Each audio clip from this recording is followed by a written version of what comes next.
Hello, I'd like to speak a little more freely about new literacies and how we are implementing them as teachers. We read several articles and chapters in our textbook this semester that discussed points about this. So if we look at the first article, TPAC, and that is by Harris, Mishra, and Kaler. Basically, they see a mismatch between what researchers are recommending we use or we do with technology in the classroom and also what teachers are currently doing. So they say that researchers emphasize technology uses that support inquiry, collaboration, and reformed practice, whereas many teachers are tending to focus on using presentation software and learner-friendly websites and management tools to enhance existing practice.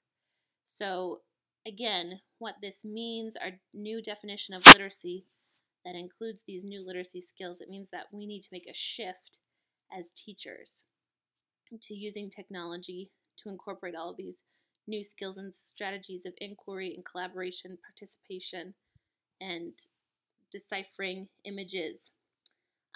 Further on with deciphering images, if we look at chapter 12 by Vasquez, Harst, and Albers, that's called From the Personal to the World Wide Web. It talks a lot about critical literacy and what it means to be a critical reader. And coming from the perspective that we know everything that we come in contact with is not neutral, whether it's an image, whether it's an article, that whoever created that comes from an ideological perspective or has a position that they're trying to share with the world. So being critical and being able to decipher these explicit and implicit messages. This is also part of new literacy and what we need to teach our students. Then, finally, I would like to talk about Dr. James Gee.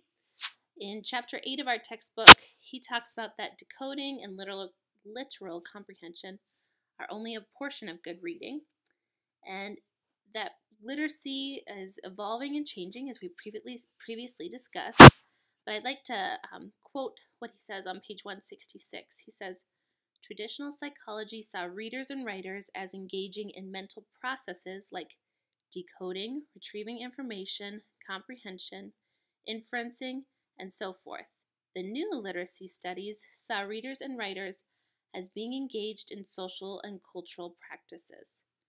So this is perhaps it's an eloquent way of describing this shift that new literacies are bringing to how we view ourselves as readers, as being literate.